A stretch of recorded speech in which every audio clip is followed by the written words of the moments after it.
मित्रों, जीवन में कभी ऐसा पल आया है जब आप उलझन में हो, मन भारी हो और सही गलत का फैसला न कर पा रहे हो। ऐसे ही समय में श्रीमद् भगवद गीता एक दीपक बनकर रास्ता दिखाती है। यह केवल एक धार्मिक ग्रंथ नहीं, बल्कि जीवन का मार्गदर्शन है, जो हमें बताती है कि कैसे विपरीत परिस्थितियों में भी अपने कर्तव्य पर अडिग रहना चाहिए। मित्रों, आज हम आपको कुछ खास बताने वाले हैं। हम एक ऐसी ज्ञान यात्रा शुरू करने जा रहे हैं जिसमें हम श्रीमद् भगवद गीता के सभी अध्यायों को बारी बारी से जानेंगे। आने वाले वीडियोज में हम हर अध्याय के श्लोक और उनके गहरे अर्थ को आपके सामने रखेंगे, ताकि आप न केवल गीता को समझ सकें, बल्कि उसके ज्ञान को अपने जीवन में उतार भी सकें। लेकिन आज की इस वीडियो में हम सिर्फ 2 अध्यायों पर फोकस करने वाले हैं। हम आपको उनका नाम, उसमें कितने श्लोक हैं और हर श्लोक का संक्षिप्त अर्थ भी समझाएंगे। तो पहला अध्याय है अर्जुन विषाद योग। इसमें कुल 47 श्लोक हैं। इस अध्याय में युद्ध भूमि में खड़े अर्जुन का मनोभाव दिखाया गया है, जब वे अपने ही सगे संबंधियों, मित्रों और गुरुओं को सामने देखकर विषाद से भर जाते हैं और हथियार डाल देते हैं। यहां से गीता का वास्तविक उपदेश शुरू होने की भूमिका बनती है। दूसरा अध्याय है सांख्य योग। इसमें कुल 72 श्लोक हैं। यही वह अध्याय है जिसमें भगवान श्री कृष्ण अर्जुन को आत्मा की अमरता, धर्म और कर्म का गूढ़ ज्ञान देना शुरू करते हैं। वे समझाते हैं कि जो जन्मा है वह नाशवान शरीर तो छोड़ देगा, लेकिन आत्मा कभी नहीं मरती। साथ ही वे कर्म योग का महत्व बताते हैं कि हमें परिणाम की चिंता किए बिना अपना कर्तव्य करना चाहिए। मित्रों, अगले भाग में हम आपको गीता के 3 और 4 अध्याय के बारे में बताएंगे, तो इस श्रृंखला को जरूर देखते रहिएगा। प्रातःकाल का समय है। सूरज की सुनहरी किरणें धरती पर फैल रही हैं, पर इस धरती पर आज हरियाली नहीं, बल्कि लाखों योद्धाओं के रथ, हथियार और रणभेरी की गूंज है। कुरुक्षेत्र का मैदान, जो कभी तपस्वियों का आश्रम हुआ करता था, आज धर्म और अधर्म के अंतिम निर्णायक युद्ध का साक्षी बनने वाला है। दोनों ओर सेनाएं सजी हैं। एक ओर कौरवों की विशाल सेना, दूसरी ओर पांडवों की। गगनभेदी नगाड़ों, शंखों और रणघोष के बीच पांडवों के रथ पर बैठे हैं अर्जुन, जिनकी भुजाओं की शक्ति का लोहा पूरा आर्यावर्त मानता है, और उनके सारथी स्वयं भगवान श्री कृष्ण हैं, जो मन में मुस्कुराते हुए अर्जुन को धर्मपथ पर ले जाने की योजना बना चुके हैं। अर्जुन, जिनके मन में अभी तक केवल धर्म की विजय का विचार था, अचानक एक विचार से व्याकुल हो उठते हैं। वे श्री कृष्ण से कहते हैं, मधुसूदन, मेरा रथ दोनों सेनाओं के बीच ले चलो, ताकि मैं देख सकूं कि युद्ध भूमि में मुझसे लड़ने आए कौन कौन से वीर हैं। श्री कृष्ण मुस्कुराते हैं, क्योंकि वे जानते हैं कि यह केवल देखने की इच्छा नहीं, बल्कि उस समय का पहला कदम है जो अर्जुन के हृदय में आने वाली द्वंद्व की जड़ बनेगा। श्री कृष्ण का दिव्य रथ सफेद घोड़ों के साथ धीरे धीरे दोनों सेनाओं के बीच आकर रुकता है। अर्जुन की दृष्टि सामने खड़े अपने ही गुरु द्रोणाचार्य, अपने पूज्य पितामह भीष्म और अपने ही कुल के रिश्तेदारों पर पड़ती है। यहीं से अर्जुन का मन विचलित होना शुरू होता है। यह वह क्षण है जब युद्ध का शोर बाहर से कम और मन के भीतर का शोर अधिक हो जाता है। हथियार हाथ में होते हुए भी मन में करुणा, मोह और कर्तव्य का टकराव होने लगता है। तो चलिए शुरू करते हैं पहला अध्याय अर्जुन विषाद योग, जिसका पहला श्लोक है। धृतराष्ट्र उवाच धर्मक्षेत्रे कुरुक्षेत्रे संवेता युयुत्सवः मामकाः पांडवाश्चैव किम कुर्वत संजय। बार 1 ताम, अर्थात राजा धृतराष्ट्र पूछते हैं, हे संजय, जब मेरे पुत्र और पांडु के पुत्र धर्मभूमि कुरुक्षेत्र में युद्ध की इच्छा से एकत्र हुए, तब उन्होंने क्या किया। यहां धर्म क्षेत्र का अर्थ है पुण्य भूमि, जहां धर्म का पालन स्वाभाविक रूप से होता है। धृतराष्ट्र जानते थे कि यह भूमि न्याय और धर्म का पक्ष लेगी, लेकिन उनके मन में आशंका थी कि कहीं उनके पुत्र धर्म के प्रभाव में आकर पीछे न हट जाए। इस प्रश्न में एक पिता की चिंता, एक राजा का स्वार्थ और एक अंधे शासक की पक्षपाती भावना सब कुछ झलकता है। संजय उवाच दृष्ट्वा तु पांडवाणीकं व्यूढ़ं दुर्योधनस्तदा आचार्य मुपसंगम्य राजा वचनं ब्रवीत। अर्थात संजय कहते हैं, हे राजन, पांडवों की सेना को युद्ध के लिए सुव्यवस्थित देखकर राजा दुर्योधन अपने गुरु द्रोणाचार्य के पास गए और उनसे बातें की। यहां दुर्योधन का पहला भाव भय का है, लेकिन वह उसे छुपाने के लिए तुरंत रणनीतिक वार्ता शुरू करता है। वह गुरु के पास जाकर अपने शब्दों से माहौल को अपने पक्ष में करने का प्रयास करता है। पश्यैतां पांडुपुत्राणामाचार्य महतीम चमूम व्यूढ़ाम द्रुपद पुत्रेण तव शिष्येण धीमता। अर्थात, हे आचार्य, देखिए पांडुपुत्रों की विशाल सेना जो आपके ही बुद्धिमान शिष्य द्रुपद पुत्र धृष्टद्युम्न के नेतृत्व में सजकर खड़ी है। यहां दुर्योधन चतुराई से द्रोणाचार्य को याद दिला रहा है कि पांडवों की ओर से सेना का सेनापति वही है जिसे द्रोण ने स्वयं शिक्षा दी थी। इससे वह गुरु के मन में अपने प्रति झुकाव पैदा करने और पांडवों के प्रति एक हल्की चुभन जगाने की कोशिश करता है। अत्र शूरा महेश्वासा भीमार्जुन समायुद्धि युयुद्धानो विराटश्च द्रुपदश्च महारथः धृष्टकेतुश्चेकितानः काशीराजश्च वीर्यवान पुरुजित कुंती भोजश्च शैब्यश्च नरपुंगवः। अर्थात, यहां पर अनेक शूरवीर और महाबलशाली धनुर्धर हैं जो युद्ध में भीम और अर्जुन के समान हैं, जैसे युयुद्धान, विराट, महारथी द्रुपद, धृष्टकेतु, चेकितान, पराक्रमी काशीराज, पुरुजित, कुंतीभोज और श्रेष्ठ नर शैब्य। दुर्योधन इस समय पांडव सेना के पराक्रमी योद्धाओं का वर्णन करके द्रोणाचार्य को सचेत कर रहा है कि उनके सामने कोई साधारण सेना नहीं, बल्कि महाबलियों की एक श्रृंखला है जिन्हें हराना आसान नहीं होगा। युद्धामन्युश्च विक्रांत उत्तमौजाश्च वीर्यवान सौभद्रो द्रौपदेयाश्च सर्व एव महारथा। अर्थात, इसके अलावा विक्रांत युद्धामन्यु, पराक्रमी उत्तमौजा, वीर अभिमन्यु और द्रौपदी के पांचों पुत्र ये सभी महारथी हैं। दुर्योधन की यह सूची केवल नामों का उच्चारण नहीं, बल्कि वह अपनी सेना के योद्धाओं को भी यह संदेश दे रहा है कि पांडव पक्ष की ताकत को हल्के में नहीं लिया जा सकता। अस्माकं तु विशिष्टा ये तान निबोध द्विजोत्तम नायका मम सैन्यस्य संझार्थम तान ब्रवीमिते। अर्थात, दुर्योधन ने कहा, हे द्विजोत्तम आचार्य, अब हमारे पक्ष के भी जो विशेष और प्रसिद्ध योद्धा हैं उन्हें ध्यान से सुनिए। वे मेरी सेना के नायक हैं, जिनका नाम मैं आपको केवल पहचान के लिए बता रहा हूं।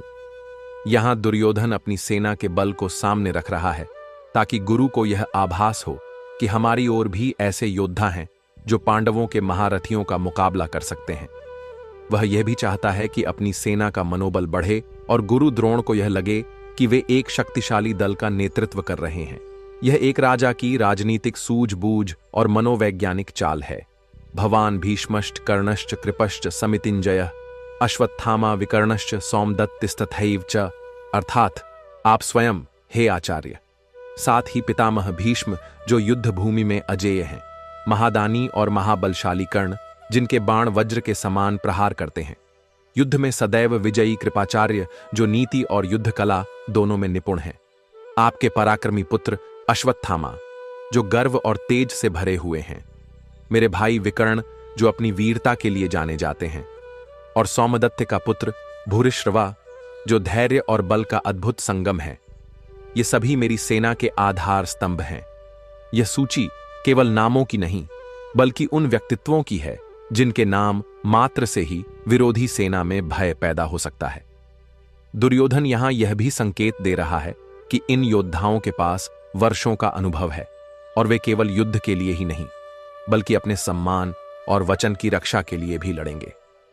अन्य च बहवः शूरा मदर्थे त्यक्त जीविता नाना शस्त्र प्रहरणा सर्वे युद्ध विशारदा। अर्थात, इनके अतिरिक्त भी मेरी ओर अनेक ऐसे शूरवीर खड़े हैं जिन्होंने मेरे लिए अपना जीवन तक त्याग देने का प्रण लिया है। उनके हाथों में भिन्न भिन्न प्रकार के शस्त्र हैं। कोई तलवार का उस्ताद है, कोई भाले का, कोई धनुष का, तो कोई गदा का महारथी। ये सभी युद्ध कला में निपुण हैं, जिन्हें रणभूमि का हर मोड़, हर चाल और हर स्थिति की गहरी समझ है। दुर्योधन इस पंक्ति से यह दर्शाना चाहता है कि उसकी सेना केवल चंद नामी योद्धाओं पर निर्भर नहीं है, बल्कि उसमें ऐसे असंख्य समर्पित योद्धा भी हैं जो बिना किसी स्वार्थ के उसके लिए प्राण देने को तैयार हैं। यह वाक्य उसकी सेना के मनोबल को और भी दृढ़ करने वाला है। अपर्याप्तम तदस्माकं बलम भीष्माभिरक्षितम, पर्याप्तम त्विदमे तेषां बलम भीमाभिरक्षितम। अर्थात हमारी सेना, जिसे पितामह भीष्म जैसे अजेय योद्धा की रक्षा प्राप्त है, फिर भी कुछ कमी का अनुभव करती है। लेकिन उनकी सेना, जिसे भीम जैसा वीर योद्धा संरक्षित कर रहा है, मुझे पर्याप्त और संतुलित प्रतीत होती है। यह सुनने में अजीब लगता है कि दुर्योधन अपनी सेना को अपर्याप्त कह रहा है, लेकिन यह उसकी एक रणनीति थी। वह अपने योद्धाओं को सावधान करना चाहता था कि दुश्मन को हल्के में न लें। यहां वह भीम की तुलना पितामह भीष्म से करके यह भी बता रहा है कि पांडवों की शक्ति केवल संख्या में नहीं, बल्कि उनके योद्धाओं के साहस और आक्रामकता में भी है। ही अज्ञानी है। आत्मा न तो किसी को मारती है और न ही इसे कोई मार सकता है। श्री कृष्ण यहां अर्जुन की भ्रांति को सीधा दूर कर रहे हैं। युद्ध में कोई भी आत्मा का वध नहीं करता, केवल शरीर का। आत्मा शाश्वत और अजर अमर है। न जायते म्रियते व कदाचि नायम भूत्वा भविता व न भूयः। अजो नित्य शाश्वतोयम पुराणो न हन्यते हन्यमाने शरीरे। अर्थात आत्मा का न तो जन्म होता है न मृत्यु। वह कभी उत्पन्न होकर नष्ट नहीं होती और न ही दोबारा उत्पन्न होती है। यह अजन्मा, नित्य, शाश्वत और पुरातन है। शरीर के नाश होने पर भी इसका नाश नहीं होता। यह गीता का एक अमर सत्य है जो मृत्यु के भय को समाप्त कर देता है। वेदा विनाशिणम नित्यम य एनमजमव्ययम कथम स पुरुषः पार्थ कम घातयति हन्ति कम। अर्थात हे पार्थ, जो यह जानता है कि आत्मा अविनाशी, नित्य, अजन्मा और अव्यय है, वह किसी को मारता नहीं और न किसी के मारे जाने का कारण बनता है। इसका अर्थ है कि सच्चा ज्ञानी हिंसा और अहिंसा दोनों से परे हो जाता है, क्योंकि उसका दृष्टिकोण आत्मा की अमृता में स्थिर हो जाता है। वासांसि जीर्णानि यथा विहाय नवाणि गृह्णाति नरोपराणि तथा शरीराणि विहाय जीर्णा न्यन्याणि संयाति नवाणि देहि। अर्थात जैसे मनुष्य पुराने वस्त्रों को छोड़कर नए वस्त्र धारण करता है, वैसे ही आत्मा पुराने और जीर्ण शरीर को छोड़कर नया शरीर धारण करती है।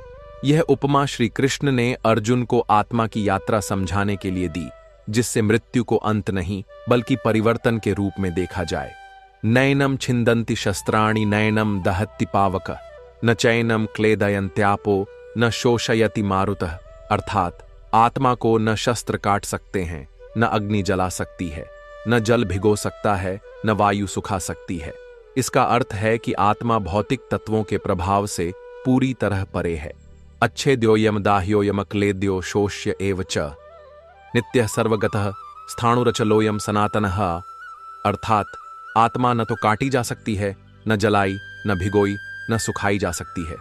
वह नित्य, सर्वव्यापी, स्थिर, अचल और सनातन है।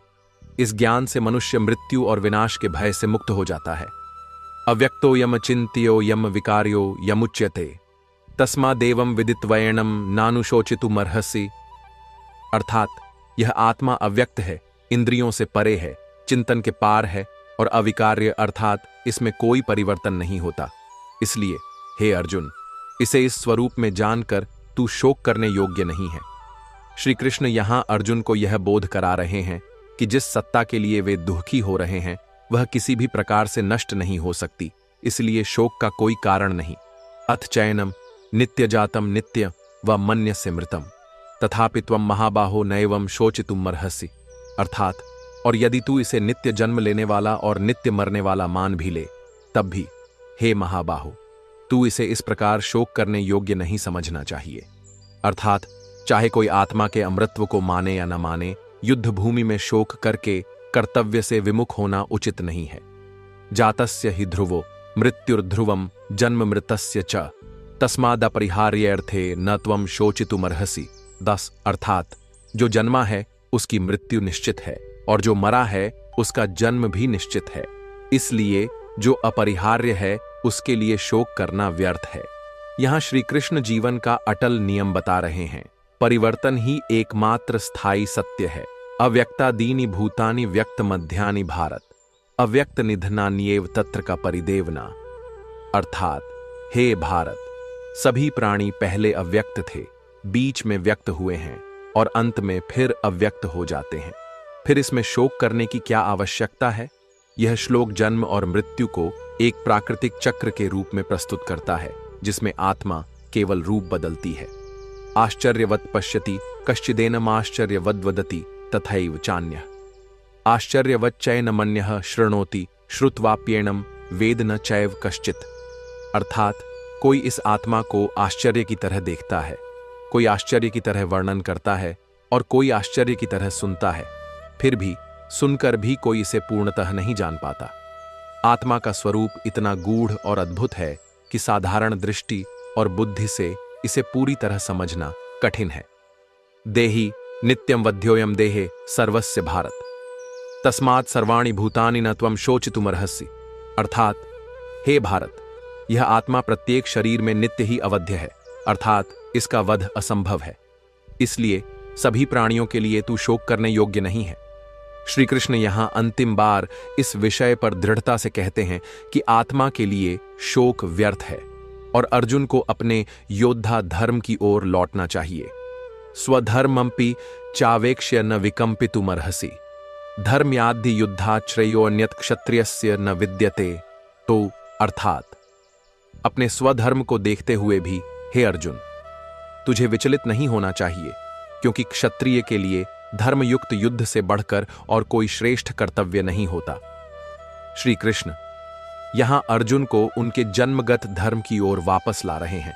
एक क्षत्रिय का सबसे बड़ा आदर्श है कि वह अन्याय और अधर्म के विरुद्ध डटकर लड़े। यदृच्छया चौपन्नम स्वर्ग द्वारम पावृतम सुखिनः क्षत्रियाः पार्थ लभन्ते युद्धमीदृशम। अर्थात हे पार्थ, यह युद्ध तो तुझको स्वयं अवसर के रूप में प्राप्त हुआ है, जो स्वर्ग के द्वार को खोलने वाला है। ऐसे युद्ध को केवल भाग्यशाली क्षत्रिय ही प्राप्त करते हैं। श्री कृष्ण स्पष्ट कर रहे हैं कि यह केवल एक संघर्ष नहीं, बल्कि धर्म की स्थापना का अवसर है, जिसे त्यागना अपने सौभाग्य का त्याग करना होगा। अथ चेतत्वमिमं धर्म्यम संग्रामम न करिष्यसि ततः स्वधर्मम कीर्त्यम च हित्वा पापम वाप्स्यसि। अर्थात यदि तू इस धर्मयुक्त युद्ध को नहीं करेगा तो तू अपने स्वधर्म और कीर्ति दोनों को खो देगा और पाप को प्राप्त होगा। यहां श्री कृष्ण बता कायरता से दब गया है और मेरा चित्त धर्म के विषय में मोह से भ्रमित हो गया है। इसलिए मैं आपसे पूछता हूं, जो निश्चित रूप से मेरे लिए श्रेयस्कर हो वह मुझे बताइए। मैं आपका शिष्य हूं, आपकी शरण में आया हूं, कृपया मुझे शिक्षा दीजिए। यहां अर्जुन पहली बार अपने अहंकार को पूरी तरह छोड़कर श्री कृष्ण के चरणों में शरणागत होते हैं। यही वह क्षण है जहां गीता का वास्तविक उपदेश प्रारंभ होने की भूमि तैयार होती है। हि प्रपश्यामि ममापनुद्याद यच्छोकमुच्छोषणमिन्द्रियाणाम अवाप्य भूमा वसपत्न मृद्धम राज्यम सुराणाम पे चाधिपत्यम। अर्थात अर्जुन कहते हैं, मैं ऐसा कोई उपाय नहीं देखता हे कृष्ण जो इस शोक को, जो मेरी इंद्रियों को सुखा रहा है, दूर कर सके। चाहे मुझे इस पृथ्वी पर निष्कंटक राज्य मिल जाए या स्वर्गलोक पर भी आधिपत्य मिल जाए, तब भी यह शोक नहीं मिटेगा। यहां अर्जुन यह स्पष्ट कर देते हैं कि उनका दुख भौतिक साधनों से दूर होने वाला नहीं है। उनके मन का घाव इतना गहरा है कि राज्य, ऐश्वर्य और यहां तक कि स्वर्ग भी उनके लिए अर्थहीन हो चुके हैं। संजय उवाच एव मुक्त्वा हृषीकेशम गुडाकेशः परंतपः न योत्स्य इति गोविंद मुक्त्वा तूष्णीम बभूवः। अर्थात संजय कहते हैं, इस प्रकार ऋषिकेश श्री कृष्ण से कहकर नींद को जीतने वाले और शत्रुओं का दमन करने वाले अर्जुन ने मैं युद्ध नहीं करूंगा यह कह दिया और मौन हो गए। यह मौन पराजय का नहीं बल्कि एक मानसिक थकान का था। अर्जुन अब पूरी तरह से श्री कृष्ण के उत्तर की प्रतीक्षा कर रहे थे, मानो अपनी दिशा और निर्णय दोनों उनके हाथ में सौंप चुके हों। तमुवाच ऋषिकेशः प्रहसन्निव भारत सेनयोरुभयोर्मध्ये विषीदन्तमिदं वचः। अर्थात हे भारत, उस समय ऋषिकेश श्री कृष्ण ने दोनों सेनाओं के बीच खड़े विषादग्रस्त अर्जुन से जैसे मुस्कुराते हुए यह वचन कहा। श्री कृष्ण का यह सौम्य हास्य करुणा और दृढ़ता का अद्भुत संगम था। वे जानते थे कि अर्जुन के भीतर का भ्रम तोड़े बिना उनके कर्तव्य का बोध कराना असंभव है। श्री भगवान वाच अशोच्यानन्वशोचस्त्वं प्रज्ञावादांश्च भाषसे गतासु न गतासूंश्च नानुशोचन्ति पंडिताः। अर्थात भगवान ने कहा, अर्जुन, तू जिनके लिए शोक कर रहा है वे शोक के योग्य नहीं हैं, और तू पंडितों के समान ज्ञान की बातें कर रहा है। पंडित न तो मरे हुए के लिए शोक करते हैं और न ही जीवित के लिए। यहां श्री कृष्ण सीधा अर्जुन की गलती पर प्रहार करते हैं। वे बता रहे हैं कि सच्चा ज्ञानी जीवन और मृत्यु के पार देखता है और समझता है कि आत्मा अमर है। न त्वेवाहम जातु नासम न त्वम नेमे जनाधिपा न चैव न भविष्यामः सर्वे वयमतः परम। अर्थात वास्तव में ऐसा कभी नहीं हुआ कि मैं न था या तू न था या ये सभी राजा न थे, और ऐसा भी कभी नहीं होगा कि हम सब आगे न रहेंगे। श्री कृष्ण यहां आत्मा की अमरता का पहला सिद्धांत स्पष्ट करते हैं। हम सबका अस्तित्व शरीर के नाश से समाप्त नहीं होता। शरीर बदलता है पर आत्मा सदा विद्यमान रहती है। देहिनोस्मिन् यथा देहे कौमारम यौवनम जरा तथा देहांतर प्राप्तिर्धीरस्तत्र न मुह्यति। अर्थात जैसे इस शरीर में आत्मा बाल्यावस्था से युवावस्था और फिर वृद्धावस्था को प्राप्त होती है, वैसे ही मृत्यु के बाद आत्मा एक नए शरीर को धारण करती है। धीर पुरुष इसमें मोह नहीं करते। श्री कृष्ण यह उदाहरण देकर समझाते हैं कि जैसे कपड़े बदलना स्वाभाविक है, वैसे ही आत्मा के लिए शरीर बदलना भी उतना ही स्वाभाविक है।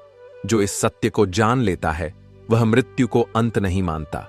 मात्रा स्पर्शास्तु कौन्तेय शीतोष्ण सुख दुखदाह आगमापायिनो नित्यास्तान स्थितिक्षस्व।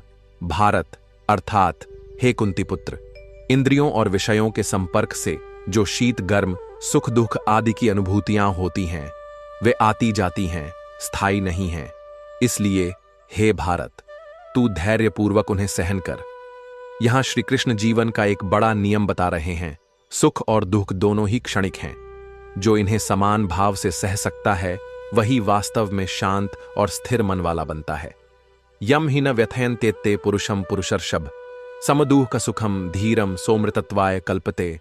अर्थात हे पुरुष श्रेष्ठ, जिसे ये सुख दुख विचलित नहीं करते, जो धीर होकर दोनों को समान रूप से सहन करता है, वही अमृतत्व के योग्य होता है। श्री कृष्ण यहां यह भी संकेत देते हैं कि यह धैर्य केवल युद्ध भूमि में ही नहीं बल्कि जीवन के हर क्षेत्र में आवश्यक है। नासतो विद्यते भावो ना भावो विद्यते सतः उभयोरपि दृष्टोऽन्तस्त्वनयोस्तत्वदर्शिभिः। अर्थात असत्य का कभी अस्तित्व नहीं होता और सत्य का कभी अभाव नहीं होता। इन दोनों का अंतर तत्वदर्शी राशियों ने स्पष्ट रूप से देखा है। श्री कृष्ण इस श्लोक में यह बता रहे हैं कि आत्मा सत्य है, उसका नाश कभी नहीं होता, जबकि शरीर असत्य है, जो नाशवान है। जो इस अंतर को समझ लेता है वह मोह से मुक्त हो जाता है। अविनाशी तु तद्विद्धि येन सर्वमिदं ततम् विनाशमव्ययस्यास्य न कश्चित् कर्तुमर्हति। अर्थात तू यह जान ले कि जो इस समस्त जगत में व्याप्त है वह अविनाशी है। उस अविनाशी का कोई भी विनाश नहीं कर सकता। यह अविनाशी आत्मा ही सब में विद्यमान है, जो किसी भी अस्त्र शस्त्र अग्नि जल या वायु से नष्ट नहीं होती। अंतवंत इमे देहा नित्यस्योक्ताः शरीरिणः अनाशिनो प्रमेयस्य तस्माद्युध्यस्व भारत। अर्थात ये शरीर नाशवान है, परंतु इन शरीरों में स्थित आत्मा सदा रहने वाली, अविनाशी और अप्रमेय है। इसलिए हे भारत, तू युद्ध कर।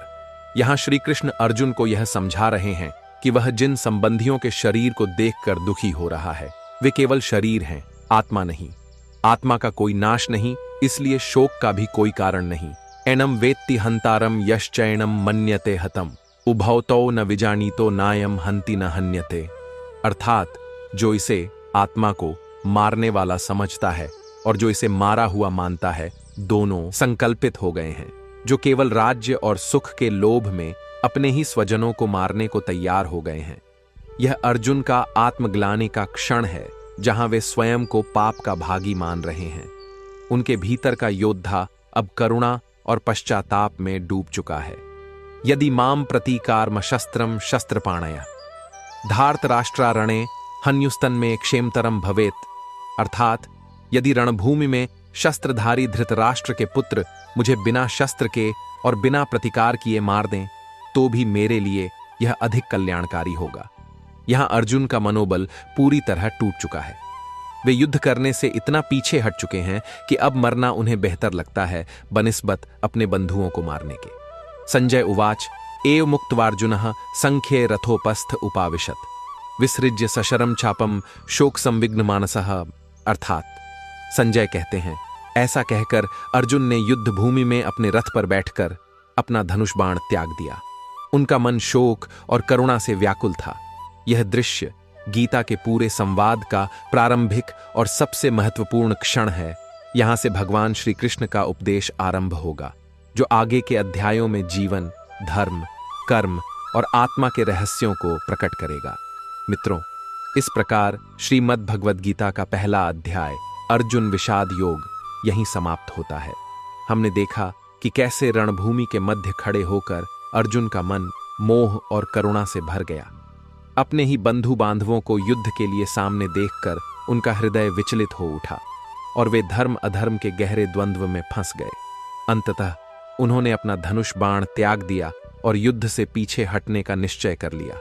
लेकिन मित्रों, यही वह क्षण था जहां से गीता का वास्तविक संवाद आरंभ होता है, क्योंकि जब एक योद्धा का मन भ्रम और विषाद से भर जाए, तभी एक सच्चा गुरु उसका मार्गदर्शन करता है।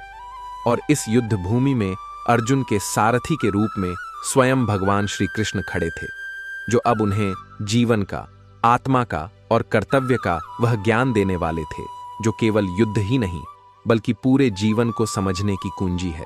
तो आइए अब हम प्रवेश करते हैं श्रीमद् भगवद गीता के दूसरे अध्याय में, सांख्य योग, जहां श्री कृष्ण का उपदेश आरंभ होता है और जिसमें आत्मा की अमृता, कर्म का महत्व और जीवन के परम सत्य का अद्भुत रहस्योद्घाटन होता है। चलिए शुरू करते हैं। संजय उवाच तन तथा कृपया विष्टम श्रुपूर्णाकुलेक्षणम विसीदंतमिदम वाक्यमुवाच मधुसूदनः। अर्थात संजय कहते हैं, हे धृतराष्ट्र, उस समय भगवान श्री कृष्ण ने देखा कि अर्जुन करुणा से अभिभूत हो गए हैं। उनकी आंखें आंसुओं से भरी हैं और चेहरा दुख से विकल हो उठा है। वे गहरे विषाद में डूबकर अपना मन खो चुके हैं। ऐसे विषादग्रस्त अर्जुन से मधुसूदन श्री कृष्ण ने वचन कहे। यहां दृश्य अत्यंत मार्मिक है। रणभूमि में खड़ा योद्धा, जिसका साहस और पराक्रम अनुपम था, अब भावनाओं की जकड़न में बंध चुका है और उसे मार्गदर्शन की आवश्यकता है।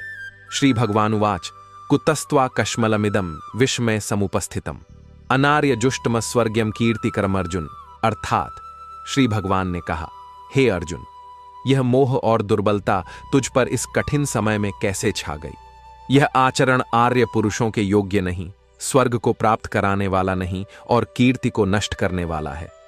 यहां श्री कृष्ण की वाणी कठोर और स्पष्ट है, क्योंकि वे जानते हैं कि एक योद्धा को जगाने के लिए कोमल शब्द नहीं बल्कि सत्य का तीखा आघात आवश्यक है। वे अर्जुन को यह भी जता रहे हैं कि इस समय की कमजोरी न केवल उन्हें बल्कि उनके नाम और यश को भी कलंकित करेगी। क्लैब्यम मां एस्म गमः पार्थ नैतत्वयुपपद्यते क्षुद्रम हृदय दौर्बल्यम त्यक्तवोत्तिष्ठ परंतप। अर्थात हे पार्थ, कायरता को मत अपनाओ, यह तेरे योग्य नहीं है। हे शत्रुओं का दमन करने वाले, इस क्षुद्र हृदय दौर्बल्य को त्यागो और युद्ध के लिए खड़े हो जाओ। यह वाक्य मानो अर्जुन के हृदय पर बिजली के समान गिरता है। श्री कृष्ण उन्हें याद दिला रहे हैं कि वे कौन हैं, उनका धर्म क्या है और इस समय उनका कर्तव्य केवल युद्ध करना है, न कि आंसुओं में बह जाना।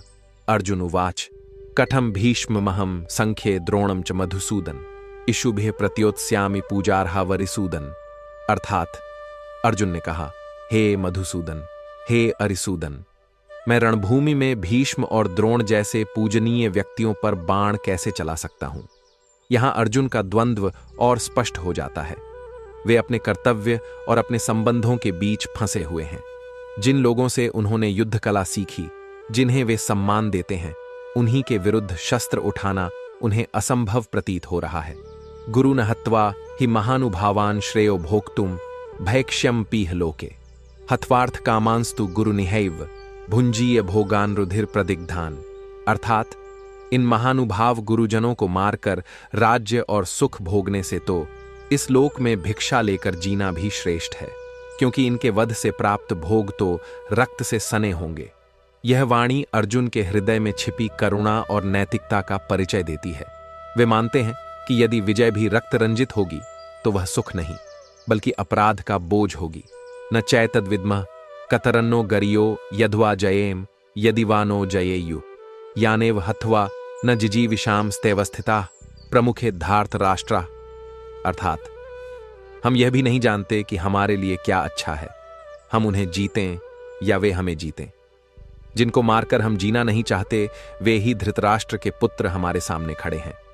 यहां अर्जुन की मानसिक स्थिति अत्यंत भ्रमित है। वे निर्णयहीनता में डूब गए हैं, जहां उन्हें जीत और हार दोनों ही समान रूप से निरर्थक लगने लगी हैं। कार्पण्य दोषोपहत स्वभाव पृच्छामि त्वाम धर्म सम्मूढ़ चेता यच्छ्रेयः स्यान्निश्चितम ब्रूहि तन्मय शिष्यस्तेहम शाधिमाम त्वाम प्रपन्नम।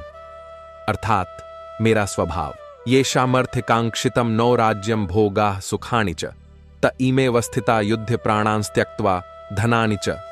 अर्थात जिनके लिए हमने राज्य भोग और सुख की इच्छा की थी वही आज रणभूमि में खड़े हैं, अपने प्राण और धन छोड़ने को तैयार। यह दृश्य अर्जुन के हृदय को विदीर्ण कर रहा है। वे महसूस कर रहे हैं कि युद्ध में विजय भी उन्हें अधूरी और दुख भरी ही लगेगी, क्योंकि उस विजय में वे अपने ही प्रियजनों का रक्त देखेंगे। आचार्य पितरः पुत्रास्तथैव च पितामह मातुल्लाः श्वशुरा पौत्रा श्याला संबंधिनस्तथा एतान्न हन्तुमिच्छामि घ्नतोपि मधुसूदन अपि त्रैलोक्य राज्यस्य हेतोः किम नु मही कृते। अर्थात हे मधुसूदन, ये आचार्य, पिता, पुत्र, पितामह, मामा, श्वसुर, पौत्र, साले और अन्य संबंधी, मैं इन्हें मारना नहीं चाहता, चाहे ये मुझे मार ही क्यों न दें। त्रैलोक्य के राज्य के लिए भी मैं इन्हें नहीं मार सकता, फिर पृथ्वी के राज्य के लिए तो और भी नहीं। यह वाणी एक योद्धा के मुंह से रणभूमि में दुर्लभ है। अर्जुन यहां पर पूरी तरह रिश्तों के बंधन में बंध गए हैं और उनके लिए धर्म युद्ध का उद्देश्य धुंधला पड़ने लगा है। निहत्य धार्त राष्ट्रान्नः का प्रीतिः स्यात् जनार्दन पाप में वाश्रयेदस्मान्हत्वैतानाततायिनः। अर्थात हे जनार्दन, धृतराष्ट्र के पुत्रों को मारकर हमें कैसी प्रसन्नता होगी। इसके विपरीत हम पर तो पाप का ही आश्रय होगा, भले ही ये आतताई दुष्ट आक्रमणकारी ही क्यों ना हो। अर्जुन के विचारों में यह द्वंद्व गहरा हो रहा है। वे धर्म के पक्ष में खड़े होकर भी धर्म का सही स्वरूप समझने में उलझन महसूस कर रहे हैं। तस्मान्नार्हा वयम हन्तुम धार्तराष्ट्रान् स्वबान्धवान् स्वजनम ही कथम हत्वा सुखिनः स्याम माधव। अर्थात इसलिए हे माधव, हम धृतराष्ट्र के पुत्रों को जो हमारे अपने बंधु हैं मारने योग्य नहीं हैं। अपने ही स्वजनों को मारकर हम सुखी कैसे रह सकते हैं। यहां अर्जुन अपने तर्कों को और स्पष्ट करते हैं। उनके लिए धर्म, नीति और युद्ध का हर सिद्धांत रिश्तों के आगे फीका पड़ रहा है। यद्यप्येते न पश्यन्ति लोभोपहत चेतसः कुलक्षय कृतम दोषम मित्रद्रोहे च पातकम। अर्थात यद्यपि ये लोभ से ग्रस्त होकर न तो कुल के नाश में होने वाले दोष को देखते हैं और न ही मित्रों के साथ किए जाने वाले विश्वासघात के पाप को समझते हैं, पर मैं इन बातों को भली भांति देख रहा हूं। अर्जुन यहां पर खुद को नैतिक रूप से ऊंचा मान रहे हैं, लेकिन साथ ही उनका यह भाव भी है कि उनके शत्रु की अज्ञानता उन्हें ऐसा करने का अधिकार नहीं देती कि वे भी वही करें जो वे कर रहे हैं। झेयमस्माभिः पापादस्मान् निवर्तितुम कुलक्ष्य कृतम दोषम प्रपश्यद्भिर्जनार्दन। अर्थात हे जनार्दन, जब हम स्पष्ट रूप से देख रहे हैं कि कुल के नाश से अनेक दोष उत्पन्न होते हैं, तो हमें क्यों ना इस पाप से अपने को रोकना चाहिए। अर्जुन यहां एक नैतिक प्रश्न उठा रहे हैं। अगर हम जानते हैं कि कोई कार्य पाप है, तो केवल प्रतिशोध या लोभ के कारण हम उसे क्यों करें। यह तर्क उनके भीतर के धर्मबोध को दर्शाता है, लेकिन यह भी दिखाता है कि वे युद्ध के वास्तविक उद्देश्य से दूर होते जा रहे हैं। कुलक्षये प्रणश्यन्ति कुलधर्मा सनातना धर्मे नष्टे कुलम कृतस्नम धर्मोभिभवत्युत। अर्थात जब कुल का नाश होता है तब उसके सनातन धर्म, परंपराएं और मर्यादाएं भी नष्ट हो जाती हैं, और जब धर्म नष्ट हो जाता है तब पूरा कुल अधर्म के अधीन हो जाता है। अर्जुन का यह विचार केवल एक सैनिक का नहीं, बल्कि एक गहरे चिंतक का है, जो युद्ध के परिणाम को समाज की जड़ों तक समझ रहा है। वे जानते हैं कि युद्ध केवल तत्कालीन शत्रु को समाप्त नहीं करता, बल्कि पीढ़ियों तक उसकी छाया फैलती है। अधर्माभिभवात् कृष्ण प्रदुष्यन्ति कुलस्त्रिय स्त्रीषु दुष्टासु वार्ष्णेय जायते वर्ण संकर। अर्थात हे कृष्ण, जब अधर्म का बोलबाला होता है तब कुल की स्त्रियां दूषित हो जाती हैं और उनके दूषित होने से वर्ण संकर अर्थात सामाजिक अव्यवस्था और जाति मिश्रण उत्पन्न होता है। यह अर्जुन का सामाजिक दृष्टिकोण है, जहां वे युद्ध को केवल सैनिकों का संघर्ष नहीं बल्कि पूरे समाज की संरचना के लिए खतरा मान रहे हैं। संकरो नरकायैव कुलघ्नानाम कुलस्य च पतंति पितरो ह्येषाम लुप्त पिंडो दकक्रिया। अर्थात वर्ण संकर से कुलघाती और उस कुल के लोग नरक में जाते हैं और उनके पितर भी, जिन्हें नियमित श्राद्ध और जलदान की आवश्यकता होती है, वे इन क्रियाओं के लुप्त हो जाने से पतन को प्राप्त होते हैं। यहां अर्जुन आध्यात्मिक दृष्टिकोण से यह बता रहे हैं कि युद्ध से केवल जीवित लोग ही नहीं बल्कि पूर्वजों की आत्माएं भी प्रभावित होती हैं। दोषैरितः कुलघ्नानाम वर्ण संकर कारकः उत्साद्यन्ते जाति धर्मा कुल धर्माश्च शाश्वता। अर्थात इन दोषों के कारण जो वर्ण संकर उत्पन्न करते हैं, जाति के धर्म और कुल के शाश्वत धर्म नष्ट हो जाते हैं। इसका अर्थ है कि युद्ध का प्रभाव केवल तत्कालीन पीढ़ी पर नहीं रुकता बल्कि समाज की संस्कृति और पहचान को भी मिटा देता है। अर्जुन यहां युद्ध के परिणाम को एक व्यापक दृष्टि से देखते हैं, जहां व्यक्तिगत जीत और हार तुच्छ हो जाती है और समाज का स्थायित्व सबसे बड़ा प्रश्न बन जाता है। उत्सन्न कुल धर्माणाम मनुष्याणाम जनार्दन नरके नियतम वासो भवतीत्यनुशुश्रुम। अर्थात हे जनार्दन, जिन मनुष्यों के कुल धर्म नष्ट हो जाते हैं उनका अनिश्चित और दीर्घकालिक निवास नरक में होता है, ऐसा हमने अपने गुरुजनों से सुना है। अर्जुन यहां शास्त्रीय ज्ञान का उल्लेख कर रहे हैं जो उन्हें पूर्वजों और आचार्यों से मिला था। वे यह संकेत दे रहे हैं कि युद्ध का पाप केवल वर्तमान में ही नहीं बल्कि आत्मा की आगामी गति को भी प्रभावित करता है। अहोबत महत पापम कर्तुं व्यवसिता वयम यद्राज्य सुखलोभेन हंतुं स्वजन मुद्यता। अर्थात हाय, क्या बड़ा पाप करने के लिए हम तूफान उठ खड़ा होगा। योत्स्यमानानवेक्षे हम य एतेत्र समागता धार्तराष्ट्रस्य दुर्बुद्धेर्युद्ध प्रिय चिकीर्षवः। अर्थात मैं उन लोगों को देखना चाहता हूं जो यहां युद्ध भूमि में एकत्र हुए हैं और जो धृतराष्ट्र के दुष्ट बुद्धि पुत्र दुर्योधन को प्रसन्न करना चाहते हैं। यह वाक्य दर्शाता है कि अर्जुन स्पष्ट रूप से मानते हैं कि यह युद्ध धर्म के लिए नहीं बल्कि अहंकार और लोभ के कारण हो रहा है। उनकी दृष्टि में जो लोग कौरवों के पक्ष में खड़े हैं वे अधर्म का साथ दे रहे हैं।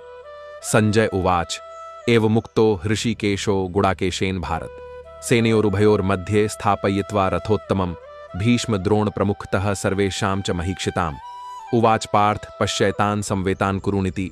अर्थात संजय कहते हैं, हे भारत, गुडाकेश अर्जुन के इस प्रकार कहने पर ऋषिकेश भगवान श्री कृष्ण ने दोनों सेनाओं के मध्य रथ को ले जाकर खड़ा किया, ठीक वहां जहां भीष्म और द्रोण जैसे महायोद्धा और अन्य राजाओं की पंक्ति थी। फिर श्री कृष्ण ने अर्जुन से कहा, हे पार्थ, देखो यहां पर एकत्र हुए कुरुवंश के इन सभी योद्धाओं को। यह केवल रथ को खड़ा करना नहीं था बल्कि श्री कृष्ण का अर्जुन को साक्षात सत्य दिखाने का प्रारंभ था। वे जानते थे कि यह दृश्य ही आगे गीता के ज्ञान की भूमि तैयार करेगा। तत्रा पश्यत स्थितान पार्थः पितृन्थ पितामहान आचार्यान मातुलान भ्रातरन पुत्रान पौत रांस्खींस्तथा श्वशुरान सुहृदश्चैव सेनयोरुभयोरपि तान समीक्ष्य स कौन्तेयः सर्वान बंधूनवस्थितान। अर्थात वहां अर्जुन ने देखा कि युद्ध के लिए खड़े योद्धाओं में उनके अपने पिता, तुल्य संबंधी, पितामह, गुरुजन, मामा, भाई, पुत्र, पौत्र, मित्र, साले और शुभचिंतक, ये सभी दोनों ओर की सेनाओं में उपस्थित हैं। यह दृश्य अर्जुन के लिए किसी आघात से कम नहीं था। अभी तक वे केवल योद्धा के रूप में सोच रहे थे, लेकिन अब उनके सामने वे लोग खड़े थे जिनसे उनका खून, रिश्ता और आत्मीयता जुड़ी थी। यह दृश्य उनके मन के युद्ध को आरंभ कर चुका था, जो बाहरी युद्ध से भी बड़ा और कठिन था। कृपया पर्याविष्टो विषीदन्निदं ब्रवीत। अर्थात इन सभी अपने प्रियजनों को युद्ध के लिए तैयार खड़ा देखकर अर्जुन का हृदय करुणा और दया से भर गया। उनका मन भारी हो गया, और जो योद्धा कुछ क्षण पहले रणभूमि में शत्रुओं से भिड़ने के लिए उत्सुक था, वही अब भावनाओं के बंधन में जकड़ने लगा। यह वह मोड़ था जहां उनका मनोबल भीतर से डगमगाने लगा और उन्होंने अपने हृदय की स्थिति व्यक्त करना प्रारंभ किया। अर्जुन उवाच दृष्ट्वेमं स्वजनम कृष्ण युयुत्सुम समुपस्थितम सीदंति मम गात्राणि मुखम च परिशुष्यति।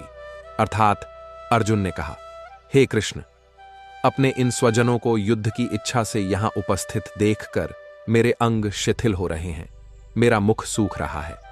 यह कोई साधारण शारीरिक परिवर्तन नहीं, बल्कि भावनाओं के तूफान का परिणाम था। अर्जुन के शरीर का हर अंग मानो लड़ाई से पीछे हटने की चेतावनी दे रहा था। वेप्थुश्च शरीर में रोमहर्षश्च जायते गांडीवम स्रंसते हस्तात्वक्चैव परिदह्यते। अर्थात मेरा शरीर कांप रहा है और रोमांच हो रहा है, मेरा गांडीव धनुष हाथ से फिसल रहा है और त्वचा जलने जैसी प्रतीत हो रही है। यह वह अवस्था है जब एक वीर का साहस भी भावनाओं के भार से दब जाता है। अर्जुन का गांडीव, जो उनके गौरव और शक्ति का प्रतीक था, अब नियंत्रण से बाहर हो रहा था। न च शक्नोम्यवस्थातु भ्रमतीव च मे मनः निमित्तानि च पश्यामि विपरीतानि केशव। अर्थात हे केशव, मैं खड़ा भी नहीं रह पा रहा हूं, मेरा मन चक्कर खा रहा है, मुझे चारों ओर अशुभ संकेत दिखाई दे रहे हैं। अर्जुन को ऐसा लग रहा था कि यह युद्ध केवल विनाश लाएगा, न कि विजय। उनके मन की यह स्थिति केवल भय नहीं, बल्कि गहरी अंतर्दृष्टि का भी परिणाम थी, जिसमें वे आने वाले परिणाम का आभास पा रहे थे। न च श्रेयोनुपश्यामि हत्वा स्वजन्माहवे न कांक्षे विजयम कृष्ण न च राज्यम सुखानि च। अर्थात हे कृष्ण, मैं युद्ध में अपने स्वजनों को मारकर कोई भलाई नहीं देखता। न मुझे विजय चाहिए, न राज्य और न ही सुख। यह वाक्य एक योद्धा के लिए असाधारण है, क्योंकि रणभूमि में खड़ा होकर विजय और राज्य का त्याग करना दर्शाता है कि उसके लिए रिश्तों का मूल्य सबसे ऊपर है। कीनो राज्यन गोविंद किम भोगैर जीवितेन वा ये सामर्थ्य कांक्षितम नो राज्यम भोगा सुखानि च। अर्थात हे गोविंद, हमें राज्य, भोग और जीवन का क्या लाभ, जब वे लोग ही इस युद्ध में हमारे सामने खड़े हैं जिनके लिए हमने इन सब की इच्छा की थी। यह प्रश्न केवल कृष्ण से नहीं, बल्कि स्वयं से भी है। अर्जुन अपने ही मन को तर्क दे रहे हैं कि जब सुख बांटने वाले ही न रहें तो उन सुखों का मूल्य क्या। त इमेव स्थिता युद्धे प्राणान् त्यक्त्वा धनानि च आचार्याः पितरः पुत्रास्तथैव च पितामहः मातुलाः श्वशुराः पौत्राः शालाः संबंधिनस्तथा एतान्न हन्तुमिच्छामि घ्नतोपि मधुसूदन। अर्थात ये सब जो युद्ध के लिए खड़े हैं, अपने प्राण और धन छोड़ने को तैयार हैं। आचार्य, पिता, पुत्र, पितामह, मामा, श्वसुर, पौत्र, साले और अन्य संबंधी। हे मधुसूदन, मैं इन्हें मारना नहीं चाहता, चाहे ये मुझे मार ही क्यों न दें। यह अर्जुन के हृदय का सबसे कोमल पक्ष है, जहां उनका योद्धा स्वभाव पूरी तरह से रिश्तों की भावना के आगे झुक जाता है। न कांक्षे विजयम कृष्ण न च राज्यम सुखानि च किन्नो राज्येन गोविंद किम भोगैर जीवितेन व आप। अर्थात हे कृष्ण, मैं न विजय चाहता हूं, न राज्य और न ही सुख। जब उन लोगों का ही साथ नहीं रहेगा जिनके लिए यह सब कुछ चाहिए था, तो इनका मूल्य ही क्या है। अर्जुन की यह वाणी केवल त्याग की नहीं, बल्कि उस गहरे मोह की है जिसमें वह रिश्तों को भौतिक सुख संपत्ति से ऊपर रख रहे हैं। उनके लिए युद्ध का परिणाम अब व्यक्तिगत हानि के रूप में अधिक दिखाई दे रहा है, चाहे जीत हो या हार। अयनेषु च सर्वेषु यथा भागम वस्थिताः भीष्ममेवाभिरक्षन्तु भवन्तः सर्व एव हि। अर्थात युद्ध की सभी दिशाओं में अपने अपने स्थानों पर दृढ़ता से खड़े रहकर आप सब पितामह भीष्म की रक्षा करें। दुर्योधन को भली भांति ज्ञात था कि भीष्म उसकी सेना का सबसे बड़ा सहारा है। यदि भीष्म को कोई क्षति पहुंची तो पूरी सेना का मनोबल गिर जाएगा।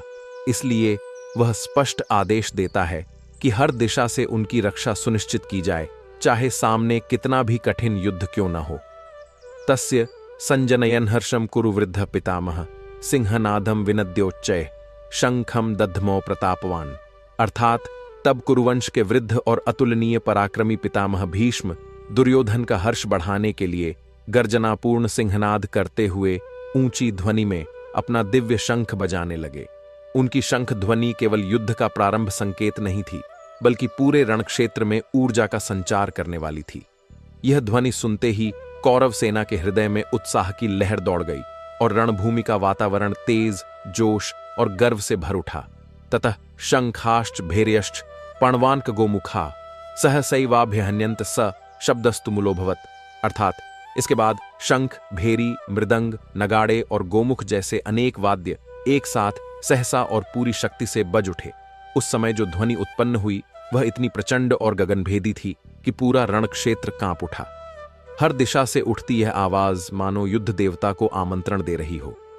योद्धाओं के हृदय में रक्त का संचार और भी तीव्र हो गया और उनके नेत्रों में केवल विजय की छवि भर गई।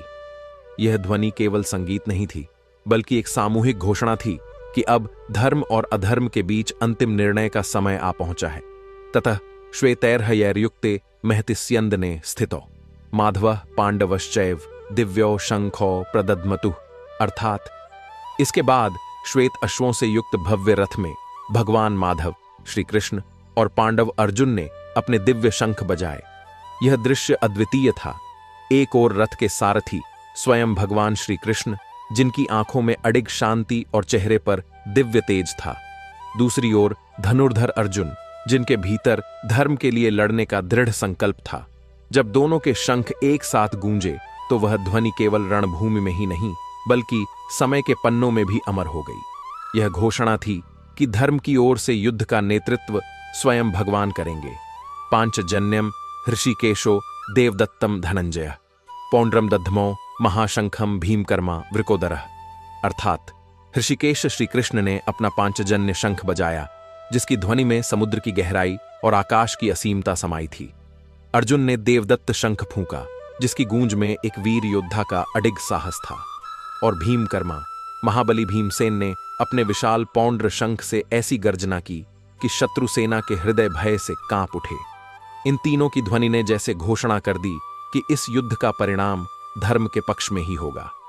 अनंत विजयम राजा कुंती पुत्रो युधिष्ठिर नकुलः सहदेवश सुघोष मणिपुष्पको। अर्थात राजा युधिष्ठिर ने अनंत विजय शंख बजाया, जिसकी ध्वनि में धर्म की अडिगता और न्याय की दृढ़ता थी। नकुल ने सुघोष शंख और सहदेव ने मणिपुष्पक शंख बजाया, जो मानो विजय के फूलों की तरह अपनी मधुर लेकिन तीव्र गूंज से वातावरण को भर रहे थे। पांडवों के इन शंखों की सम्मिलित ध्वनि ने कौरवों के मन में एक अदृश्य भय उत्पन्न कर दिया। काश्यश्च परमेश्वासः शिखंडीच महारथ धृष्टद्युम्नो विराटश्च काशी के महान धनुर्धर राजा महारथी शिखंडी, धृष्टद्युम्न, विराट और अपराजित सात्यकी, इन सभी ने अपने अपने शंख बजाए। राजा द्रुपद, द्रौपदी के वीर पुत्र और महान भुजाओं वाले अभिमन्यु ने भी अलग अलग शंख फूंके।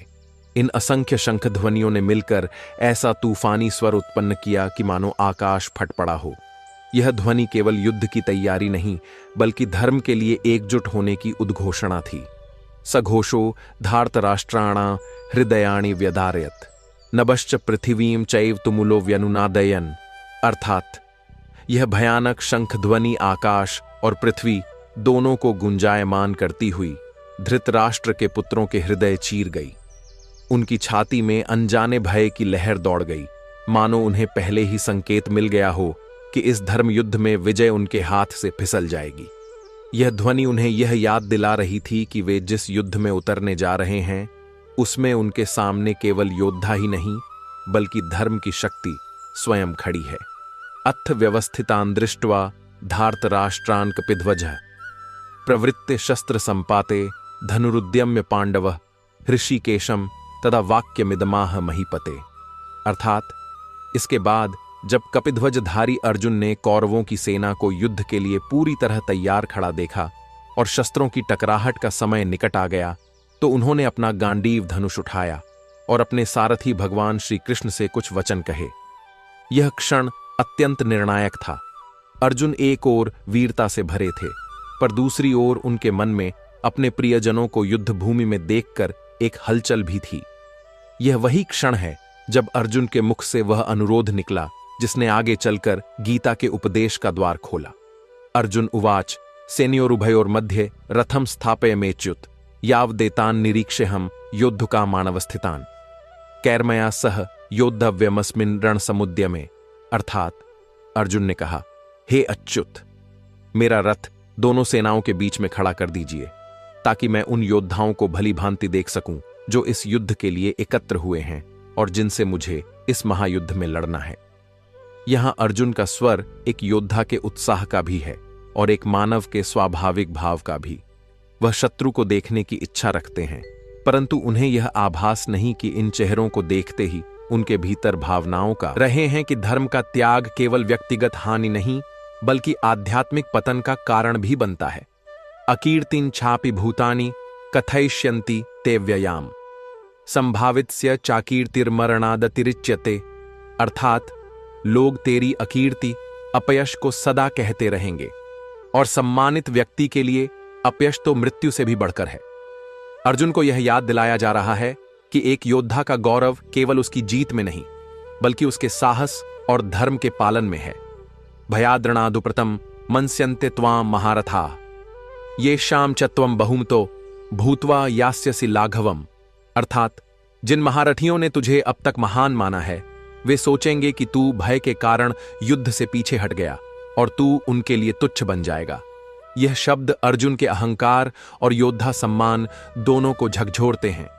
अवाच्यवादांश्च बहून् वदिष्यन्ति तवाहिताः निंदन्तस्तव सामर्थ्यम ततो दुःखतरम नु किम। अर्थात तेरे शत्रु भी तेरे सामर्थ्य की निंदा करते हुए बहुत सी अवमाननापूर्ण बातें कहेंगे। भला इससे अधिक दुखदाई और क्या हो सकता है। यहां श्री कृष्ण युद्ध न करने के परिणाम का सामाजिक और मानसिक असर बता रहे हैं। अपमान और निंदा एक योद्धा के लिए सबसे असहनीय है। वा प्राप्स्यसि स्वर्गम जित्वा वा भोक्ष्यसे महीम तस्मादुत्तिष्ठ कौन्तेय युद्धाय कृत निश्चय। अर्थात यदि तू युद्ध में मारा गया तो स्वर्ग को प्राप्त करेगा और यदि जीत गया तो पृथ्वी का राज्य भोगेगा। इसलिए हे कुंती पुत्र, दृढ़ निश्चय के साथ उठ और युद्ध कर। यहां श्री कृष्ण युद्ध के दोनों संभावित परिणामों को लाभकारी बताते हैं। हार में भी गौरव है और जीत में भी। सुख दुखे समय कृत्वा लाभालाभौ जया जयो ततो युद्धाय युज्यस्व नैवम पापम वाप्स्यसि। अर्थात सुख दुख, लाभ हानि और जीत हार को समान भाव से रखकर युद्ध कर। ऐसा करने पर तू पाप को प्राप्त नहीं होगा। यह निष्काम कर्म का सिद्धांत है। जब मनुष्य परिणाम से नहीं केवल अपने कर्तव्य से जुड़ता है तब उसका कर्म उसे बांधता नहीं। एषा ते विहिता सांख्य बुद्धिर्योगित्विमां शृणु बुद्ध्या युक्तो यया पार्थ कर्म बंधम प्रहास्यसि। अर्थात हे पार्थ, अभी तक मैंने तुझे सांख्य के द्वारा यह बुद्धि बताई है, अब तू योग के विषय में सुन। इस बुद्धि से युक्त होकर तू कर्म बंधन से मुक्त हो जाएगा। श्री कृष्ण अब अध्याय को एक नए मोड़ पर ले जा रहे हैं। केवल दर्शन नहीं बल्कि व्यावहारिक योग की ओर। नेहाभिक्रमणाशोस्ति प्रत्यवायो न विद्यते स्वल्पम प्यस्य धर्मस्य त्रायते महतो भयात। अर्थात इस मार्ग में न तो कोई प्रयत्न व्यर्थ जाता है न ही कोई विपरीत परिणाम होता है। इसका थोड़ा सा अभ्यास भी बड़े भय से बचा लेता है। यहां महतो भयात का अर्थ है जन्म मृत्यु के चक्र और आध्यात्मिक पतन का भय। व्यवसायात्मिका बुद्धिरेके कुरुनंदन बहुशाखा ह्यनंताश्च बुद्धयो व्यवसायी नाम। अर्थात हे कुरुनंदन, इस मार्ग में निश्चयात्मक बुद्धि एक ही होती है, जबकि अनिश्चित बुद्धि वालों की बुद्धियां अनेक शाखाओं में और अनंत रूप में फैल जाती हैं।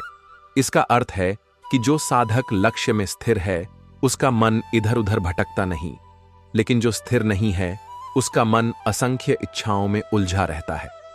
यामिमा पुष्पिताम वाचम प्रवदन्त्य विपश्चितः वेदवादृताः पार्थ नान्यदस्तीति वादिनः। अर्थात हे पार्थ, जो लोग अल्प बुद्धि वाले होते हैं वेदों के कर्मकांडों में आसक्त रहते हैं और केवल पुष्पित वाणी बोलते हैं, वे यह कहते हैं कि इनके अतिरिक्त कुछ नहीं है। यहां श्री कृष्ण ऐसे लोगों की बात कर रहे हैं जो केवल बाहरी आडंबर और फल देने वाले कर्मों में उलझे रहते हैं और आत्मा के परम ज्ञान की ओर नहीं बढ़ते। कामात्मानः स्वर्गपरा जन्म कर्म फल प्रदाम क्रिया विशेष बहुला भोगैश्वर्य गतिम प्रति। अर्थात वे लोग कामना से प्रेरित होकर स्वर्ग को ही सर्वोत्तम मानते हैं। वे अनेक प्रकार के विशिष्ट कर्म करते हैं जिनका फल केवल भोग और ऐश्वर्य की प्राप्ति है। श्री कृष्ण संकेत दे रहे हैं कि यह मार्ग आत्मा की मुक्ति का नहीं बल्कि बंधन को और गहरा करने वाला है, क्योंकि इसमें इच्छाएं केंद्र में रहती हैं। भोगैश्वर्य प्रसक्तानाम तयापहृत चेतसाम व्यवसायात्मिका बुद्धिः समाधौ न विधीयते, अर्थात जो लोग भोग और ऐश्वर्य में आसक्त हैं और जिनका चित्त उन इच्छाओं से मोहित हो गया है, उनकी निश्चयात्मक बुद्धि समाधि में स्थिर नहीं हो पाती। इसका अर्थ है कि जब तक मन इच्छाओं में डूबा है तब तक वह एकाग्र और स्थिर नहीं हो सकता। त्रैगुण्य विषया वेदा निस्त्रैगुण्यो भवर्जुन निर्द्वंद्वो नित्य सत्वस्थो निर्योगक्षेम आत्मवान, अर्थात वेद मुख्य रूप से 3 गुणों सत्व, रज और तम से संबंधित विषय बताते हैं। हे अर्जुन, तू इन तीनों गुणों से परे हो, द्वंद्वों सुख दुख लाभ हानि से मुक्त रह, नित्य सत्व में स्थित हो और योग क्षेम की चिंता छोड़कर आत्मा में स्थित हो। श्री कृष्ण यहां अर्जुन को बाहरी प्रभावों से ऊपर उठने का मार्ग बता रहे हैं। यावानर्थ उद्पाने सर्वतः संप्लुतोदके तावान सर्वेषु वेदेषु ब्राह्मणस्य विजानतः, अर्थात जैसे एक छोटे कुएं का उपयोग उस समय कम हो जाता है जब हर तरफ पानी से भरा बड़ा जलाशय उपलब्ध हो, वैसे ही सभी वेदों में जो फल है वह उस ज्ञानी के लिए उतना ही है जितना एक कुएं का महत्व जलाशय के सामने। अर्थात जो आत्मा का साक्षात्कार कर चुका है उसके लिए वेदों के कर्मकांड सीमित महत्व के हो जाते हैं। कर्मण्येवाधिकारस्ते मां फलेषु कदाचन मां कर्म फल हेतुर्भूर्मा ते संगोस्त्व कर्मणि, अर्थात तेरा अधिकार केवल कर्म करने में है, उसके फलों में कभी नहीं। तू कभी अपने कर्म के फलों का कारण मत बन और तेरी आसक्ति अकर्म कर्म न करने में भी न हो। श्री कृष्ण यहां गीता का एक अमर सिद्धांत दे रहे हैं, निष्काम कर्मयोग। इसका अर्थ है कि कर्तव्य करते समय मन फल की आसक्ति से मुक्त रहे, क्योंकि फल पर तेरा अधिकार नहीं है। योगस्थ कुरु कर्माणि संगम त्यक्त्वा धनंजय सिद्ध्य सिद्ध्यो समो भूत्वा समत्वम योग उच्यते, अर्थात हे धनंजय, योग में स्थित होकर आसक्ति त्याग कर कर्म कर और सफलता असफलता में समान भाव रख, यही समत्व ही योग कहलाता है। यहां योग का अर्थ है मन की स्थिरता और संतुलन, जो बाहरी परिस्थितियों से डगमगाता नहीं। दूर एण ह्यवरम कर्म बुद्धि योगा धनंजय बुद्धू शरण मनविच्छ कृपणा फल हेतवः, अर्थात हे धनंजय, फल की कामना से किया गया कर्म बुद्धि योग निष्काम कर्म योग से बहुत हीन है। इसीलिए बुद्धि में शरण ले, क्योंकि जो फल की इच्छा रखते हैं वे कृपण अर्थात अल्पज्ञानी कहलाते हैं। बुद्धियुक्तो जहाती है उभे सुकृत दुष्कृते तस्माद्योगाय युज्यस्व योगः कर्म सुकौशलम, अर्थात बुद्धि से युक्त व्यक्ति इसी जीवन में पुण्य और पाप दोनों को त्याग देता है। इसलिए योग में स्थित हो जाओ, क्योंकि योग ही कर्मों में कुशलता है। श्री कृष्ण यह स्पष्ट कर रहे हैं कि निष्काम भाव से किया गया कर्म न तो बंधन लाता है, न पाप न पुण्य, वह आत्मा को मुक्त करता है। कर्मजम बुद्धि युक्ता ही फलम त्यक्त्वा मनीषिणः जन्म बंध विनिर्मुक्ता पदम गच्छन्ति नामयम्, अर्थात बुद्धि से युक्त ज्ञानी जन कर्मों के फल को त्याग कर जन्म के बंधन से मुक्त हो जाते हैं और अमर शोक रहित पद को प्राप्त होते हैं। यह वही अवस्था है जिसे मोक्ष कहा जाता है। यदा ते मोहकलिलम बुद्धिर्व्यतितृष्यति तदा गणतासि निर्वेदम श्रोतव्यस्य श्रुतस्य च पाइन, अर्थात जब तेरी बुद्धि मोह के दलदल को पार कर जाएगी तब तू इस योग्य हो जाएगा कि जो कुछ सुना है और जो कुछ सुनना बाकी है उन सब के प्रति वैराग्य प्राप्त कर ले। यहां श्री कृष्ण यह संकेत देते हैं कि जब विवेक जागृत होता है तब साधक बाहरी ज्ञान और इंद्रियजन्य आकर्षण दोनों से मुक्त होकर सत्य की ओर अग्रसर होता है। श्रुति विप्रतिपन्ना ते यदा स्थास्यति निश्चला समाधावचला बुद्धिस्तदा योगमवाप्स्यसि, अर्थात जब तेरी बुद्धि श्रुतियों विभिन्न मतों और उपदेशों से विचलित हुए बिना निश्चल और स्थिर हो जाएगी और समाधि में अचल रह पाएगी, तब तू योग को प्राप्त करेगा। इसका अर्थ है कि आध्यात्मिक स्थिरता वही है जहां मन विरोधी विचारधाराओं से प्रभावित नहीं होता। अर्जुन उवाच स्थित प्रज्ञस्य का भाषा समाधिस्थस्य केशव स्थितधि किम प्रभाषेत किमासीत व्रजेत किम, अर्थात अर्जुन ने पूछा, हे केशव, स्थित प्रज्ञ जिसकी बुद्धि स्थिर हो गई हो, कि क्या पहचान है। समाधि में स्थित व्यक्ति कैसे बोलता है, कैसे बैठता है और कैसे चलता है। यहां अर्जुन केवल ज्ञान ही नहीं बल्कि उस ज्ञान को जीने की व्यावहारिक पद्धति जानना चाहते हैं। श्री भगवान उवाच प्रजहाति यदा कामान सर्वान पार्थ मनोगतान आत्मन्येवात्मना तुष्टः स्थित प्रज्ञस्त दोच्यते। अर्थात भगवान ने कहा, जब मनुष्य अपने मन में उत्पन्न होने वाली सभी इच्छाओं को त्याग देता है और आत्मा में ही संतुष्ट रहता है, तब वह स्थित प्रज्ञ कहलाता है। यह अवस्था तभी आती है जब बाहरी वस्तुएं सुख का स्रोत नहीं रह जाती और मन भीतर के शांति सरोवर में स्थिर हो जाता है। दुःखेष्वनुद्विग्न मना सुखेषु विगत स्प्रियः वीतराग भय क्रोध स्थित धीर्मु निरुच्यते। अर्थात जो दुहक में विचलित नहीं होता, सुख में आसक्ति नहीं रखता और जिसका राग भय और क्रोध समाप्त हो चुका है, वह स्थिर बुद्धि वाला मुनि कहलाता है। यहां श्री कृष्ण यह स्पष्ट कर रहे हैं कि स्थित प्रज्ञा व्यक्ति के मन में बाहरी घटनाओं का उतार चढ़ाव असर नहीं डालता। सर्वत्रान भिस्नेहस्तत्तत् प्राप्य शुभाशुभम नाभिनंदति न द्वेष्टि तस्य प्रज्ञा प्रतिष्ठिता। अर्थात जो व्यक्ति हर स्थान और परिस्थिति में आसक्ति से रहित रहता है और जिसे शुभ या अशुभ मिलने पर न तो वह हर्षित होता है न द्वेष करता है, उसकी बुद्धि स्थिर मानी जाती है। श्री कृष्ण यहां स्पष्ट करते हैं कि स्थित प्रज्ञा की पहचान केवल कठिन परिस्थितियों में धैर्य रखना नहीं बल्कि हर परिस्थिति में संतुलित रहना है। यदा संहर्ते छाए कूर्मोंगानीव सर्वशः इंद्रियाणि इंद्रियार्थेभ्यस्तस्य प्रज्ञा प्रतिष्ठिता। अर्थात जब यह मनुष्य अपनी इंद्रियों को इंद्रिय विषयों से ऐसे समेट लेता है जैसे कछुआ अपने अंगों को चारों ओर से समेट लेता है, तब उसकी बुद्धि स्थिर होती है। यह उपमा अर्जुन को यह समझाने के लिए दी गई है कि संयम केवल बलपूर्वक नहीं बल्कि स्वेच्छा और विवेक से होना चाहिए। विषया विनिवर्तन्ते निराहारस्य देहिनः रसवर्जम रसोप्यस्य परम दृष्ट्वा निवृत्तते। अर्थात इंद्रिय विषय तो निराहार व्रत करने वाले के शरीर से दूर हो जाते हैं, लेकिन उनके प्रति आकर्षण रस बना रहता है। यह रस भी तब समाप्त होता है जब साधक परम सत्य को देख लेता है। अर्थात केवल बाहरी त्याग काफी नहीं, आंतरिक आसक्ति भी खत्म होनी चाहिए।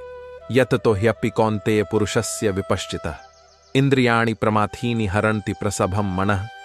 अर्थात हे कुंती पुत्र, प्रयत्नशील और ज्ञानी पुरुष का भी मन इंद्रियां बलपूर्वक खींचकर भटका सकती है, क्योंकि वे स्वभाव से चंचल और प्रबल हैं।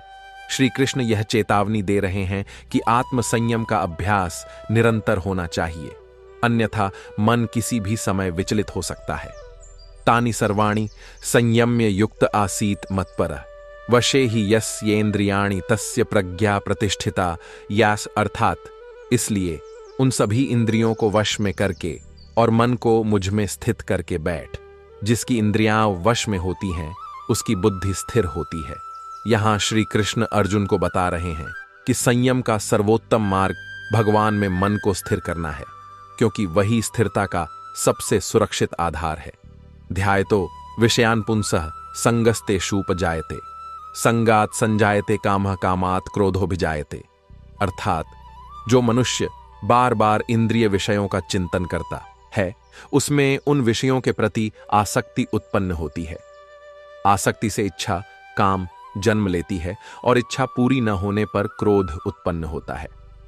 श्री कृष्ण यहां मन के पतन की शुरुआत का क्रम स्पष्ट कर रहे हैं। यह सब केवल एक विचार से शुरू होता है जो धीरे धीरे मनुष्य को बांध देता है। क्रोधात् भवति सम्मोह सम्मोहात् स्मृति विभ्रम स्मृति भ्रंशात् बुद्धिनाशो बुद्धिनाशात् प्रणश्यति। अर्थात क्रोध से मोह उत्पन्न होता है, मोह से स्मृति सही गलत की पहचान का भ्रम होता है। स्मृति के नष्ट हो जाने से बुद्धि का नाश हो जाता है और बुद्धि नष्ट होने पर मनुष्य का पतन हो जाता है। यह मनुष्य के पतन की पूरी श्रृंखला है जिसे श्री कृष्ण ने बड़ी सरलता से अर्जुन के सामने रख दिया। राग द्वेष वियुक्तैस्तु विषयानिंद्रियैश्चरण आत्मवश्यैर्विधेयात्मा प्रसाद मधिगच्छति। अर्थात जो व्यक्ति राग आसक्ति और द्वेष से रहित होकर इंद्रियों द्वारा विषयों में विचरण करता है और जिसकी आत्मा संयमित है, वह मन की प्रसन्नता प्राप्त करता है। यह प्रसन्नता बाहरी नहीं बल्कि भीतर की स्थिरता और शांति से उत्पन्न होती है। प्रसादे सर्वदुखानाम हानिरस्योपजायते प्रसन्न चेतसो ह्याशु बुद्धि पर्यवतिष्ठते, अर्थात मन की प्रसन्नता से उसके सभी दुखों का अंत हो जाता है। प्रसन्न चित्त व्यक्ति की बुद्धि तुरंत स्थिर हो जाती है। यहां श्री कृष्ण बता रहे हैं कि मानसिक शांति केवल एक सुखद अवस्था नहीं बल्कि जीवन की हर दिशा में सही निर्णय लेने की आधारशिला है। नास्ति बुद्धिर्युक्तस्य न छायुक्तस्य भावना न चाभावयतः शांतिर्शांतस्य कुतः सुखम, अर्थात जो मनुष्य योग में स्थित नहीं उसकी बुद्धि स्थिर नहीं होती। जिसकी बुद्धि स्थिर नहीं वह सही चिंतन नहीं कर सकता, और जो सही चिंतन नहीं करता उसे शांति नहीं मिलती, और जहां शांति नहीं वहां सुख कैसे हो सकता है। यह श्लोक जीवन के संतुलन का सार है। शांति के बिना सुख असंभव है। इंद्रियाणाम हि चरता यन्मनोनुविधीयते तदस्य हरति प्रज्ञा वायुर्नावमिवांभसि, अर्थात जब मनुष्य का मन चंचल इंद्रियों के पीछे चलता है तो वह उसकी प्रज्ञा स्थिर बुद्धि को वैसे ही हर लेता है जैसे जल में तेज हवा नाव को भटका देती है। यहां श्री कृष्ण इंद्रियों के प्रभाव की गंभीरता बता रहे हैं। यदि मन इंद्रियों का सेवक बन जाए तो ज्ञान और विवेक दोनों डगमगा जाते हैं। तस्माद्यस्य महाबाहो निगृहीतानि सर्वशः इंद्रियाणि इंद्रियार्थेभ्यस्तस्य प्रज्ञा प्रतिष्ठिता, अर्थात इसलिए हे महाबाहो, जिसकी इंद्रियां वो सभी विषयों से पूरी तरह संयमित हैं उसकी बुद्धि स्थिर है। श्री कृष्ण यह स्पष्ट कर रहे हैं कि ज्ञान का मूल आधार इंद्रिय निग्रह है। बिना संयम के आध्यात्मिक उन्नति संभव नहीं। या निशा सर्वभूतानां तस्यां जागृति संयमी यस्यां जागृति भूतानि सा निशा पश्यतो मुने, अर्थात जो समय सभी प्राणियों के लिए रात अज्ञान है उसमें संयमी पुरुष जागृत ज्ञानवान रहता है, और जिसमें सब प्राणी जागृत रहते हैं भोग वासनाओं में, वह समय मुनि के लिए रात अर्थात तुच्छ होता है। यहां श्री कृष्ण एक अद्भुत दृष्टिकोण दे रहे हैं। साधक का जीवन साधारण लोगों से बिल्कुल विपरीत होता है। आपूर्यमाण मचल प्रतिष्ठम समुद्रमापः प्रविशन्ति यद्वत् तद्वत् कामा यम प्रविशन्ति सर्वे स शांति मापनोति न कामकामी, अर्थात जैसे नदियां सदा समुद्र में प्रवेश करती हैं पर समुद्र अपनी सीमा नहीं लांघता, वैसे ही जिसके भीतर सभी इच्छाएं प्रवेश करती हैं और वह अचल रहता है वही शांति पाता है, न कि वह जो इच्छाओं के पीछे भागता है। यह इच्छा नियंत्रण का सर्वोच्च उदाहरण है, जहां इच्छाएं आती हैं पर मन को विचलित नहीं करती। विहाय कामान्यः सर्वान् पुमांश्चरति निस्पृह निर्ममो निरहंकारः स शान्तिमधिगच्छति, अर्थात जो सभी इच्छाओं को त्याग कर बिना स्पृहा लालसा के निर्मोह और निरहंकार होकर जीवन बिताता है वही शांति प्राप्त करता है। यह अवस्था ही मोक्ष की ओर ले जाती है। एषा ब्राह्मी स्थिति पार्थ नैनाम प्राप्य विमुह्यति स्थित्वा स्यामंत कालेपि ब्रह्मनिर्वाण मृच्छति, अर्थात हे पार्थ, यह ब्राह्मी स्थिति है, अर्थात वह अवस्था जिसमें साधक का मन ब्रह्म में स्थिर हो जाता है। इस स्थिति को प्राप्त करने वाला कभी मोहग्रस्त नहीं होता, और यदि कोई इस स्थिति में जीवन के अंत समय तक स्थित रहे तो वह ब्रह्म निर्वाण परम मोक्ष को प्राप्त करता है। यहां श्री कृष्ण पूरे अध्याय का सार अर्जुन के सामने रख देते हैं। वे बताते हैं कि स्थिर बुद्धि, इंद्रिय निग्रह, इच्छाओं का त्याग और आत्मा में संतोष, यही वह मार्ग है जो मनुष्य को मोक्ष की ओर ले जाता है। यह मार्ग न केवल युद्ध भूमि में अर्जुन के लिए बल्कि जीवन की हर परिस्थिति में हर मनुष्य के लिए लागू होता है। मित्रों, इस प्रकार श्रीमद् भगवद गीता के पहले 2 अध्याय अर्जुन विषाद योग और सांख्य योग यहीं पूर्ण होते हैं। पहले अध्याय में हमने देखा कि कैसे युद्ध भूमि में खड़े होकर अर्जुन मोह और करुणा से भर गए और अपने कर्तव्य से विमुख होकर युद्ध छोड़ने का निर्णय ले बैठे। दूसरे अध्याय में भगवान श्री कृष्ण ने अर्जुन के विषाद को दूर करते हुए आत्मा की अमृता, धर्म, क्षत्रिय के कर्तव्य, निष्काम कर्म और स्थित प्रज्ञ की अवस्था का अद्भुत ज्ञान प्रदान किया। ये दोनों अध्याय मिलकर हमें यह सिखाते हैं कि जीवन में जब भी भ्रम, मोह या भय हमारे मार्ग को रोकने लगें, तब हमें अपने कर्तव्य को याद रखना चाहिए और सत्य के मार्ग पर अडिग रहना चाहिए। अब अगले भाग में हम प्रवेश करेंगे श्रीमद् भगवद गीता के 3 अध्याय कर्म योग में, जहां भगवान श्री कृष्ण अर्जुन को कर्म के रहस्य, कर्म करने की अनिवार्यता और सही